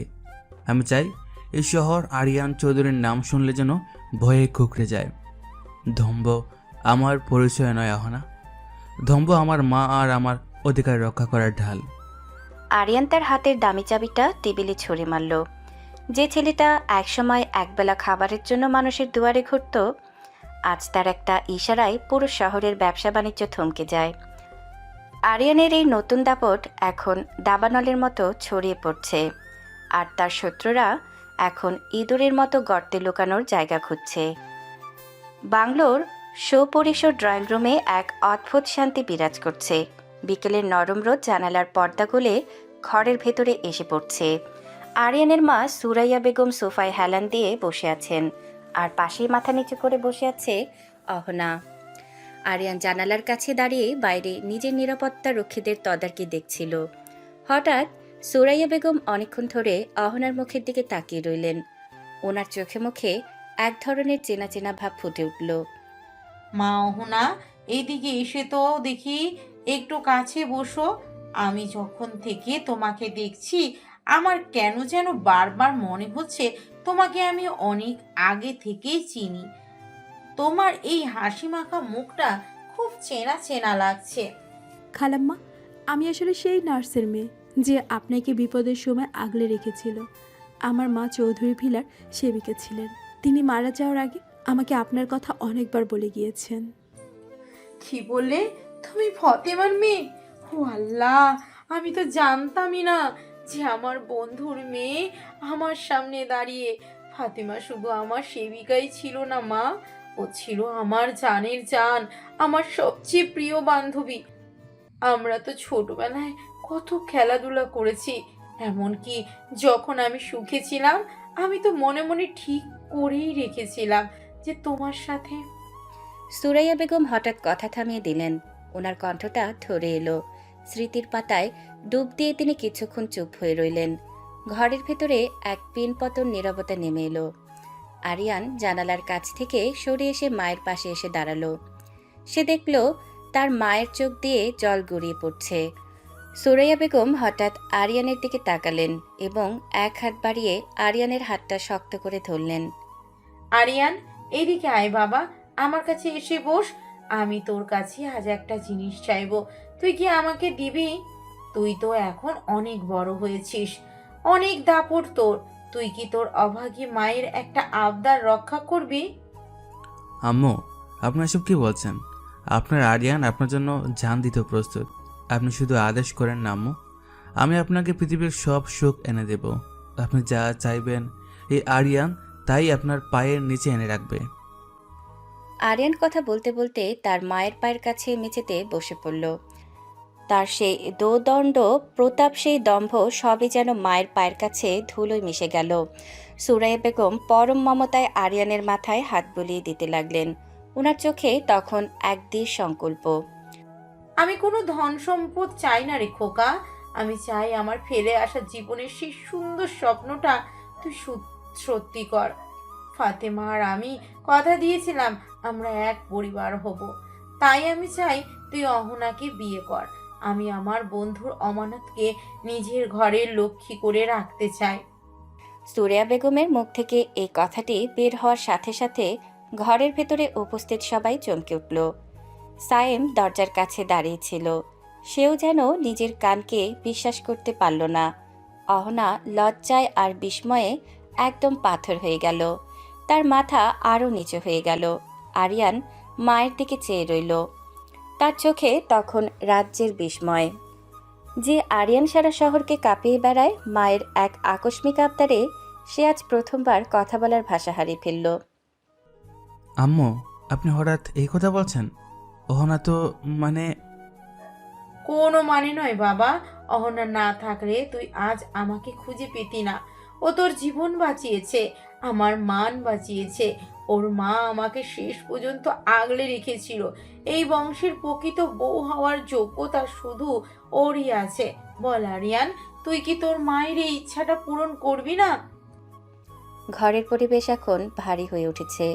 সবার নজর এখন আরিয়ানের দিকে। অহনার বুকের ধুকপুকানি বাড়ছে। আরিয়ান নিচের দিকে তাকিয়ে গভীর কিছু একটা ভাবল। তারপর ধীরে ধীরে মায়ের হাতের ওপর নিজের হাত রাখল। আন্ডারওয়ার্ল্ডের গডফাদার আজ তার মায়ের মমতার কাছে নতি স্বীকার করল। নতি স্বীকার করল নাকি এক নতুন গল্পের সূচনা হলো, তা সময় বলে দিবে। সুরাইয়া বেগমের ইচ্ছা প্রকাশের পর পুরো বাংলায় এক থমথমে নীরবতা নেমে এলো। আরিয়ান তার মায়ের পায়ের কাছে বসেছিল, কিন্তু তার চোখে ছিল এক অদ্ভুত সংকল্প। সে ধীর স্থিরভাবে উঠে দাঁড়ালো। তার পরনের দামি ইতালিয়ান স্যুটের হাতা ঠিক করতে করতে সে জানালার দিকে এগিয়ে গেল। বাইরে দাঁড়িয়ে থাকা ডজনখানেক কালো রঙের ল্যান্ডক্রুজার আর শত শত সশস্ত্র বডিগার্ডের দিকে তাকিয়ে তার ঠোঁটের কোণে এক চিলতে দামি কিন্তু বিষাক্ত হাসি ফুটে উঠল। আম্মু, আপনি যখন হুকুম দিয়েছেন তখন এই শহরে কারো সাধ্য নেই যে আপনার ইচ্ছার বিরুদ্ধে যায়। আপনার কথাই এই সাম্রাজ্যের চূড়ান্ত আইন। আরিয়ান চৌধুরী কাউকে মাফ করতে না জানলেও মায়ের পায়ে নিজের সব ধম্ব বিলিয়ে দিতে জানে। আমি অহনাকে বিয়ে করব। ভাই, আপনি হুকুম দিলে আমি আজই পুরো শহর আলোকসজ্জা করার ব্যবস্থা করছি। আরিয়ান চৌধুরী নিকা বলে কথা। সায়েম, শহরের সবচেয়ে দামি ডেকোরেটরদের ডাকো। আয়োজনে যেন কোনো কমতি না থাকে। অহনা এই বাড়িতে আসবে আরিয়ান চৌধুরীর স্ত্রী হিসাবে। শুনো অহনা, আমার আম্মু তোমাকে পছন্দ করেছে বলেই তুমি আজ এই সিংহাসনের পাশে বসার সুযোগ পাচ্ছ। কিন্তু একটা কথা মাথায় রেখো, আমি তোমাকে দামি গয়না দেব, 7 তলার প্রাসাদ দেব, আর দেব এই শহরের সবচেয়ে ক্ষমতাশালী পদবী। কিন্তু আমার কাছে ভালোবাসা বা মায়া আশা করো না। আমার মন পাথরের চেয়েও শক্ত। তুমি হবে এই শহরের রানী, যার একটা ইশারায় কয়েকশো মানুষের ভাগ্য নির্ধারিত হবে। কিন্তু মনে রেখো, তোমার স্বামী কোনো সাধারণ মানুষ নয়, সে এই শহরের মালিক। আপনি ক্ষমতা আর ঐশ্বর্য দিয়ে মানুষের সম্মান কিনতে পারবেন আরিয়ান সাহেব, কিন্তু মন জয় করা যায় না। আপনার এই দম্ভ আপনাকে সবার থেকে আলাদা করে রাখলো। দিনের শেষে আপনি কিন্তু অনেক একা। একাকিত্বই আমার দম্বহনা। আমি একা বলি আমাকে ধ্বংস করার সাহস এই শহরের কারণে। যে গাছের শিকড় অনেক গভীরে, সে জ্বরে ভয় পায় না। সায়াম, দাওয়াতনামাগুলো এমনভাবে তৈরি করো যেন সেগুলো হাতে নিলে আভিজাত্যের গন্ধ পাওয়া যায়। আর হ্যাঁ, চৌধুরী সাহেব আর তার কুলাঙ্গার ছেলেদের জেলের স্পেশাল সেলে বড় এলসিডি স্ক্রিন বসানোর ব্যবস্থা করো। আমি চাই তারা লাইভ দেখুক যে ছেলেটাকে তারা রাস্তায় ছুড়ে ফেলেছিল সে আরিয়ান চৌধুরী আজ কার হাত ধরে সিংহাসনে বসছে। তাদের প্রতিটি মুহূর্তের অনুশোচনা যেন আমার বিয়ের উপহার হয়। একদম ঠিক বলেছেন ভাই, আমি আজই কাজ শুরু করছি। বড় বড় ব্যবসায়ী থেকে শুরু করে মন্ত্রী মিনিস্টার সবাই আপনার বিয়ের অপেক্ষায় থাকবে। কেউ যদি আসতে দেরি করে বা অবজ্ঞা করে, তবে তার ফাইল যেন কাল সকালের মধ্যে আমার ডেস্কে থাকে। আরিয়ান চৌধুরীর দাওয়াত মানেই হলো আজ্ঞা। আম্মু, আপনি নিশ্চিন্তে বিশ্রাম নেন। এই বিয়েটা শুধু আপনার ইচ্ছার পূরণ নয়, এটা হবে চৌধুরী বংশের কফিনে আমার শেষ প্যারেড। কাল থেকে এই শহরের মানুষ নতুন এক ইতিহাস দেখবে। আরিয়ান তার দামি সুগন্ধি ছড়িয়ে ঘর থেকে বেরিয়ে গেল। তার দামি জুতোর শব্দ করিডোরে প্রতিধ্বনিত হচ্ছিল। সে যখন বাংলোর বাইরে বের হলো তখন শত শত গার্ড একসাথে মাথা নিচু করে তাকে কর্নিশ জানালো। আরিয়ানের চোখে মুখে এখন এক অদ্ভুত দাপট। সে জানে সে কেবল একটা বিয়ে করছে না, সেই শহরকে নতুন করে শাসন করার সনদ নিচ্ছে। অহনা জানালার পাশ থেকে দেখছিল আরিয়ানের সেই আকাশচুম্বী দম্ভ। সে বুঝতে পারল সে এমন এক জীবনসঙ্গীকে পেতে যাচ্ছে যার ছায়াও আগুনের মতো উত্তপ্ত। আরিয়ান চৌধুরীর নিকা আজ পুরো দেশের প্রধান আলোচ্য বিষয়। শহরের সবচেয়ে দামি কনভেনশন হলটিকে সাজানো হয়েছে রাজকীয় কায়দায়। প্রবেশপথ থেকে শুরু করে মূল স্টেজ পর্যন্ত কয়েক টন তাজা সাদা গোলাপ আর বিদেশি টিউলিপের সুগন্ধে বাতাস মোমো করছে। গেটে দাঁড়িয়ে আছে সশস্ত্র ব্ল্যাক কার্ড কমান্ডোর এক বিশাল বাহিনী। আমন্ত্রিত অতিথিদের তালিকায় দেশের তাবর তাবর সব ব্যক্তিত্ব, শিল্পীপতি, আমলা আর রাজনৈতিক রাঘল বোয়াল। কিন্তু সবার চোখে এক অদ্ভুত আতঙ্ক মিশ্রিত শ্রদ্ধা, কারণ তারা জানে তারা আজ কোনো সাধারণ মানুষের বিয়েতে আসেনি। তারা এসেছে এই শহরের অধিপতির দরবারে হাজিরা দিতে। ভাই সব রেডি, গাড়ি বারান্দায় লিমুজিন দাঁড়িয়ে আছে, পুরো রাস্তা ক্লিয়ার করা হয়েছে। আপনার একটা ইশারার অপেক্ষায় পুরো শহর থমকে আছে। সায়েম, আজ আমার কোনো তাড়াহুড়া নেই। আজ আমি চাই সময়টা একটু ধীরে চলুক। চৌধুরী সাহেব আর তার ছেলেরা জেলের স্ক্রিনে আমাদের দেখছে তো? ওদের চেহারার রং কি ফ্যাকাশে হয়েছে? ভাই ওখান থেকে খবর এসেছে চৌধুরী সাহেব স্ক্রিনের দিকে তাকাতে পারছেন না, বারবার অজ্ঞান হয়ে যাচ্ছে। আর শফিক আবির তো নিজেদের চুল ছিঁড়ছে। আপনার বিজয় আজ শতভাগ পূর্ণ ভাই। ওটাই তো আমি চেয়েছিলাম। ওরা মরবে না, ওরা শুধু দেখবে আর পড়বে। সায়েম, আমার কুটটা ঠিক করে দাও। আজকের এই সন্ধ্যায় আরিয়ান চৌধুরীকে যেন স্বয়ং যমদূত মনে হয়, যার এক হাতে ঐশ্বর্য আর অন্য হাতে ধ্বংস। আরিয়ান যখন কনভেনশন হলের ভেতর প্রবেশ করলো, তখন পুরো হলরুমে এক পিনপতন নীরবতা নেমে এলো। দামি ঝাড়লণ্ঠনের আলো তার হীরাখচিত স্যুটে প্রতিফলিত হয়ে এক মায়াবী কিন্তু কঠোরাভা তৈরি করেছে। সে যখন স্টেজের দিকে এগিয়ে যাচ্ছিল, দুপাশে সারিবদ্ধভাবে দাঁড়িয়ে থাকা প্রভাবশালীর মাথা নিচু করে সম্মান জানালো। আরিয়ান কারো দিকে ফিরেও তাকালো না, তার দৃষ্টি সোজা সামনে। স্টেজে বসে আছে অহনা, যার পরনে কয়েক কোটি টাকা মূল্যর লাল লেহেঙ্গা আর হীরের গয়না। তাকে আজ স্বর্গের অপ্সরার মতো লাগছে, কিন্তু তার চোখে এখনো সেই বিষণ্ণতা। মাথা নিচু করে থেকো না হয় না, আজ থেকে তুমি এই সাম্রাজ্যের অদৃশ্বরী। তোমার চোখের এক ফোঁটা জলের দাম এই হলের সব মানুষের জীবনের চেয়েও বেশি। তোমার এই ঐশ্বর্য আর আভিজাত্য দেখে যেন পুরো শহর বুঝতে পারে তুমি কার স্ত্রী। আপনি নিজেও নিজের দম্ভ থেকে বের হতে পারলেন না আরিয়ান সাহেব। চারিদিকে এত আলো, এত জৌলুস, কিন্তু আপনার মনে কি বিন্দুমাত্র শান্তি আছে? এই মানুষগুলো আপনাকে সম্মান করে না, আপনাকে ভয় পায়। বৈধ সম্মানের প্রথম দাপহনা। যারা একদিন আমাকে রাস্তার দুলু মনে করে লাথি মেরেছিল, আজ তারা আমার পায়ের কাছে বসার জন্য কাঙ্গাল। এটাই আমার শান্তি। কাজী সাহেব, দেরি কেন, শুরু করুন। আমার আম্মুর হাসি মুখ দেখার জন্য আমি বেশিক্ষণ অপেক্ষা করতে পছন্দ করি না। কবুল বলার সাথে সাথে পুরো হলরুম আতশবাজির শব্দে কেঁপে উঠল। আরিয়ান আর অহনা এখন আনুষ্ঠানিকভাবে স্বামী স্ত্রী।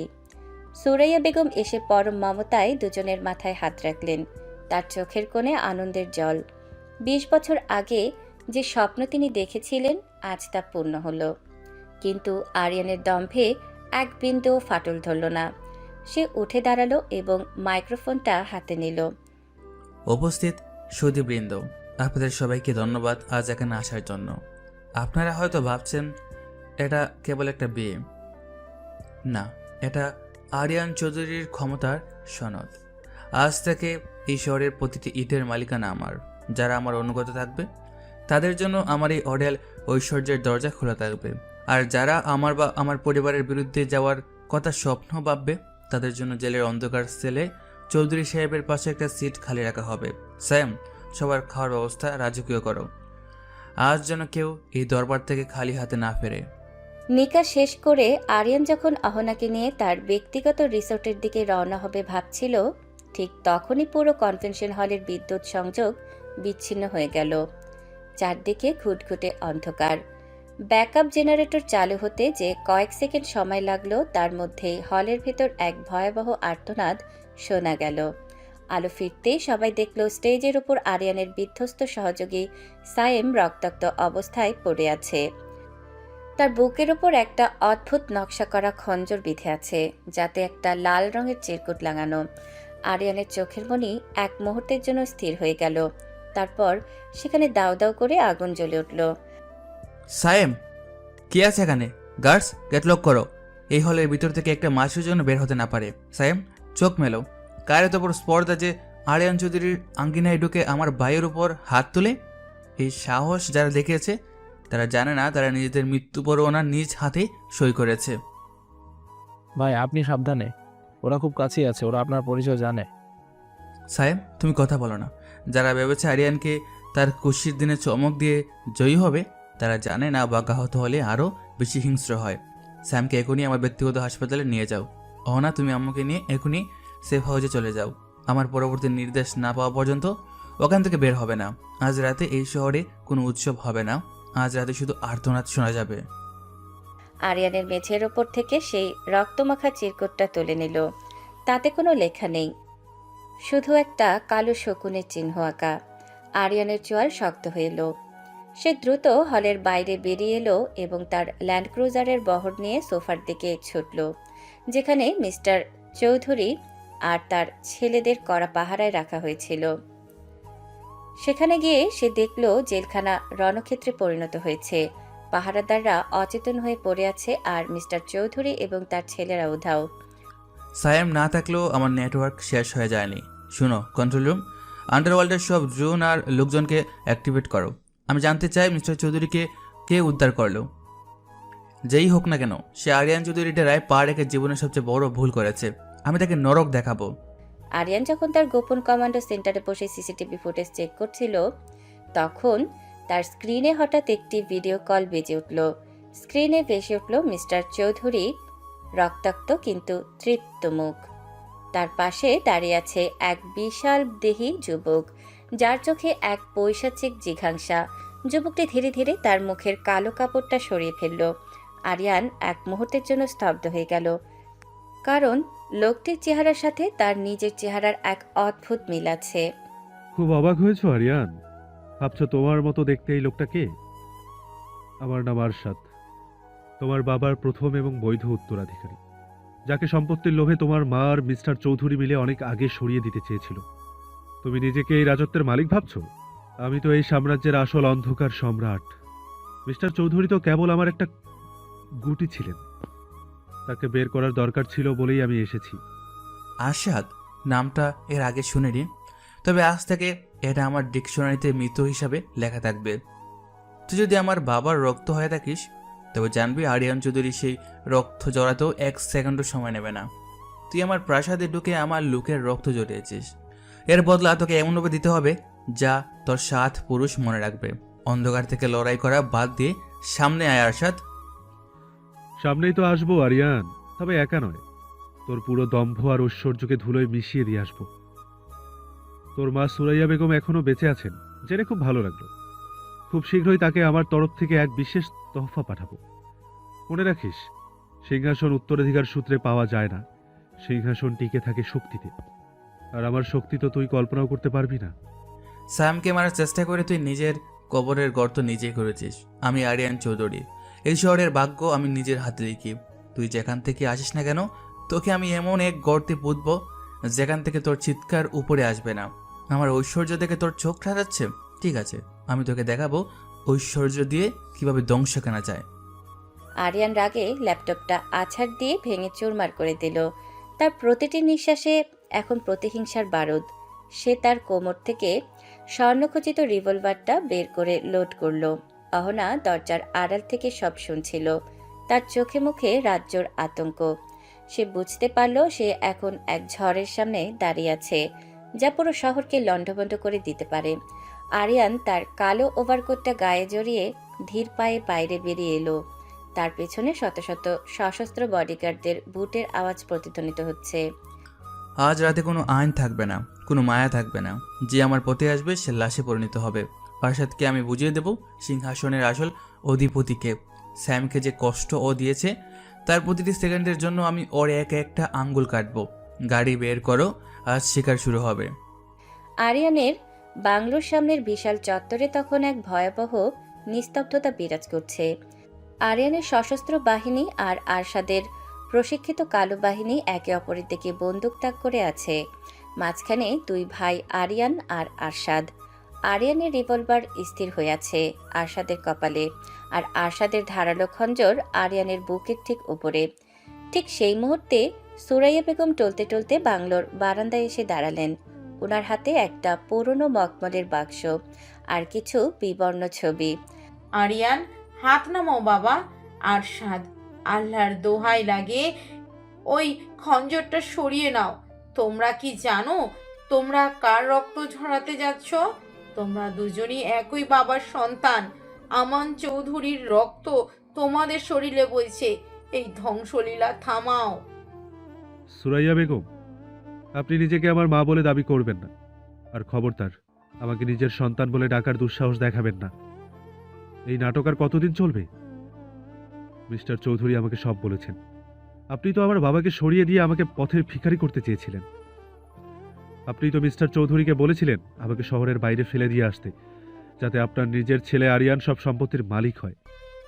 আজ কেন এই মায়ের অভিনয় করছেন? আপনার ঐশ্বর্য আর দম্ভ নিয়ে তো আপনি আরিয়ানকে রাজপুত্র বানিয়েছেন, আর আমাকে বানিয়েছেন এক ভাড়াটে খুনি। আজ আপনার রক্ত ঝরালেও আমার হাত কাঁপবে না। না আরশাদ, তুমি যা জানো তা চরম মিথ্যে। মিস্টার চৌধুরী তোমাকে তিলে তিলে বিষ খাইয়ে বড় করেছে।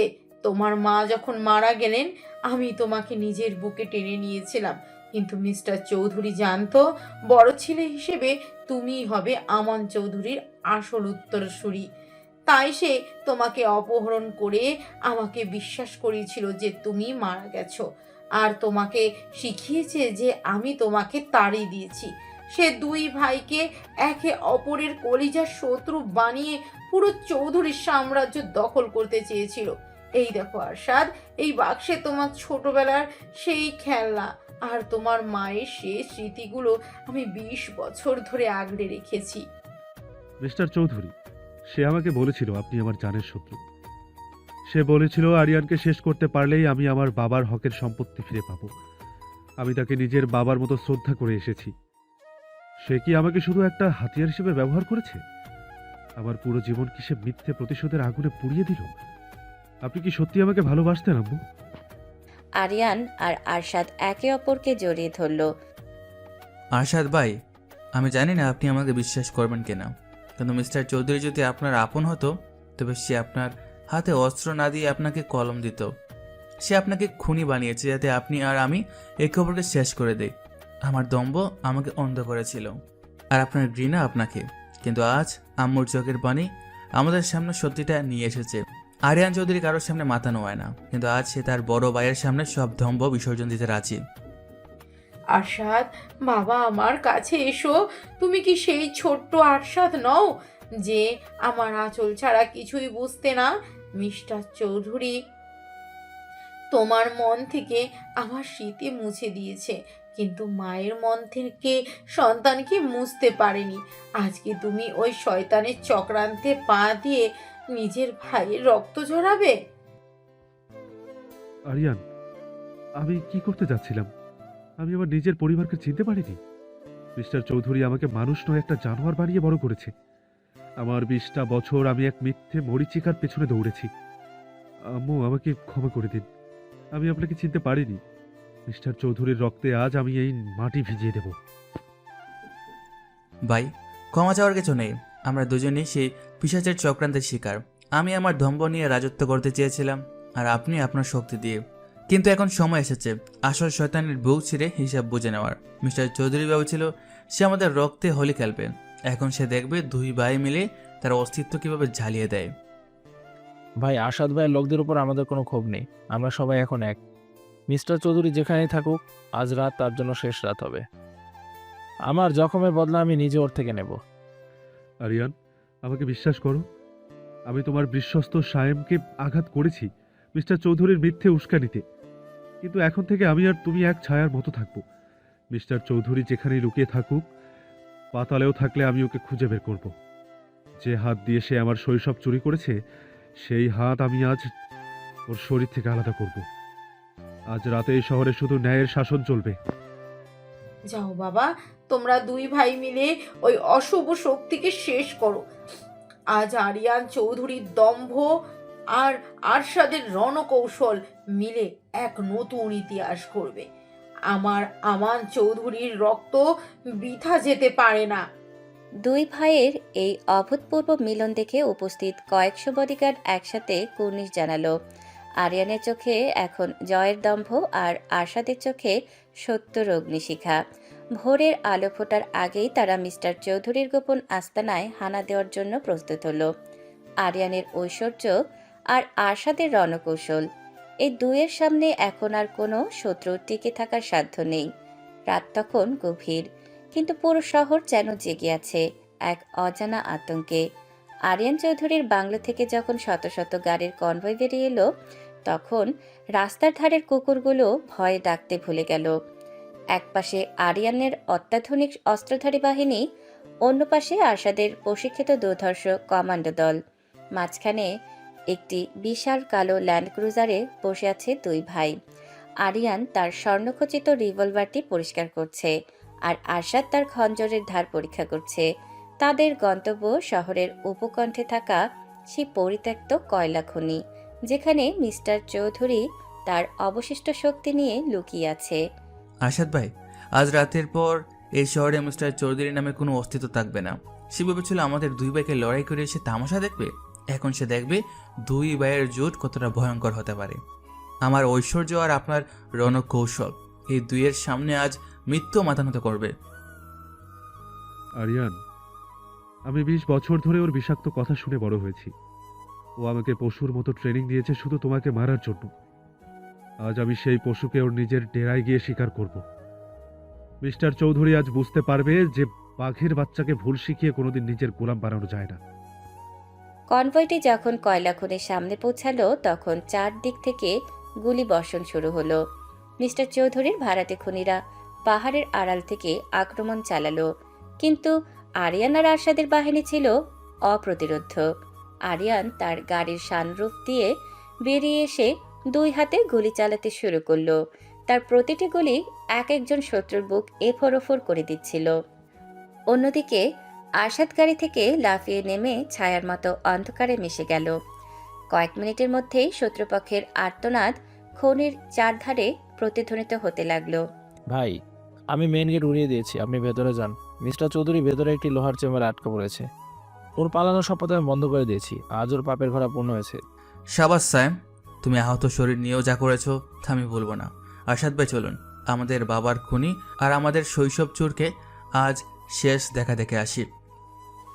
আরিয়ান আর আরশাদ যখন খনির গভীর চেম্বারে প্রবেশ করলো, দেখলো মিস্টার চৌধুরী একটি চেয়ারে বসে থরথর করে কাঁপছেন। তার পাশে শফিকার আবির হাত জোর করে কাঁদছে। আরিয়ান ধীর পায়ে এগিয়ে গিয়ে মিস্টার চৌধুরীর সামনে একটা জ্বলন্ত চুরুট ছুঁড়ে মারল। চুরুটের আলোতে মিস্টার চৌধুরীর ফ্যাকাশে মুখটা বিভৎস দেখাচ্ছিল। আরিয়ান, আরশাদ, তোমরা ভুল করছো। আমি তো তোমাদের ভালোর জন্য এইসব করেছি। আরশাদ, আমি তোমাকে কত যত্ন করে বড় করেছি, মনে নেই? আর আরিয়ান, আমি তোকে এইবারের যোগ্য করতে চেয়েছিলাম। আমাকে ছেড়ে দাও, আমি সব সম্পত্তি ফিরিয়ে দেব। চুপ করো শয়তান। তোমার যত্নের নমুনা তো আমার পিঠের দাগগুলো বলে দেয়। তুমি আমাকে মা হারা এতিম বানিয়ে মিথ্যে বিষ খাইয়ে বড় করেছো। তুমি চেয়েছিলে আমি যেন আমার নিজের ভাইকে খুন করি। তোমার দয়া আমার দেখেছি মিস্টার চৌধুরী। এবার আমাদের ন্যায় বিচার দেখো। চৌধুরী সাহেব, আপনি সম্পত্তির কথা বলছেন? এই দেখুন দলিল। আপনি যে সাম্রাজ্যের গর্ব করতেন তার প্রতিটি ইট এখন আরিয়ান চৌধুরীর নামে। আর আপনার এই দুই ছেলে, এদের আমি ভিক্ষুকের বেশে রাস্তায় নামাবো। কিন্তু আপনার জন্য আমার বিশেষ পরিকল্পনা আছে। তিলে তিলে শেষ করবেন বলেছিলেন না আমাকে? এখন দেখুন তিলে তিলে মোহরা কাকে বলে। আরিয়ান একটি রিমোট টিপতে খনির চারদিকে ডিনামাইটগুলো সচল হয়ে গেল, কিন্তু সেগুলোতে টাইমার লাগানো ছিল দীর্ঘ সময়ের জন্য। আরিয়ান আর আরশাদ মিস্টার চৌধুরীকে সেই চেম্বারে তালাবদ্ধ করে বেরিয়ে এলো।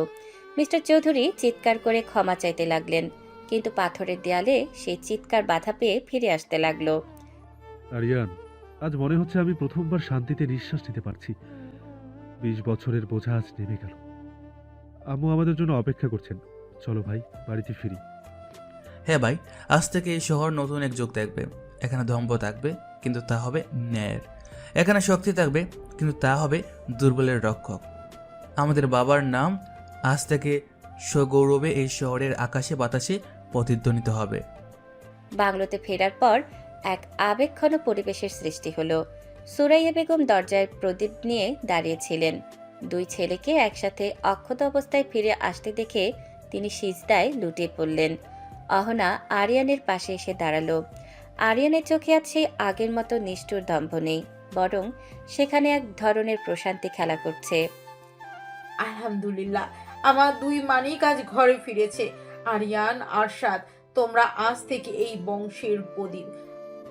আল্লাহ তোমাদের সব বিপদ থেকে রক্ষা করুন। আরিয়ান সাহেব, আপনি কি এখন শান্তি পেয়েছে? আপনার ঐশ্বর্য আর ক্ষমতার চেয়ে কি এই পারিবারিক সুখটা বড় নয়? অহনা, আমি রাজত্ব জয় করেছি ঠিকই, কিন্তু আজ বুঝলাম গড় ছাড়া সেই রাজত্ব মূল্যহীন। আমার দম্ভ আমাকে সিংহাসনে বসিয়েছে, কিন্তু আমার মায়ের দোয়া আর ভাইয়ের সাহস আমাকে পূর্ণতা দিয়েছে। সায়াম, কাল সকালে পুরো শহরে ঘোষণা করে দাও, আরিয়ান চৌধুরী আর আরশাদ চৌধুরী এখন এই শহরের অভিভাবক। কাল থেকে কোনো গরিব মানুষ যেন বিচার না পেয়ে ফিরে না চায়। জি ভাই, আপনার হুকুম শিরোধার্য। শহরের প্রতিটা মানুষ এখন খুশিতে মাতোয়ারা। আপনি আর আসাদ ভাই মিলে নতুন এক ইতিহাস সৃষ্টি করেছেন। ভোরের প্রথম আলো যখন চৌধুরী ভিলায় আছড়ে পড়ল, তখন দেখা গেল আরিয়ান আর আরশাদ বারান্দায় দাঁড়িয়ে উদীয়মান সূর্যের দিকে তাকিয়ে আছে। নিচে দাঁড়িয়ে হাজার হাজার মানুষ তাদের অভিনন্দন জানাচ্ছে। আরিয়ানের দম্ভ এখন আভিজাত্যের রূপ নিয়েছে, আর আরশাদের শক্তি হয়েছে তার ঢাল। যে আরিয়ান একদিন একবেলা খাবারের জন্য মানুষের অবজ্ঞা সহ্য করেছিল, আজ সেই আরিয়ান তার বড় ভাইকে সাথে নিয়ে পুরো শহর শাসন করছে। প্রতিহিংসার অবসান ঘটেছে, শুরু হয়েছে এক নতুন সূর্যোদয়ের গল্প। চৌধুরী বংশের হারানো সম্মান ফিরে এসেছে এবং আরিয়ান চৌধুরী হয়ে উঠেছে ইতিহাসের এক অবিস্মরণীয় কিংবদন্তি।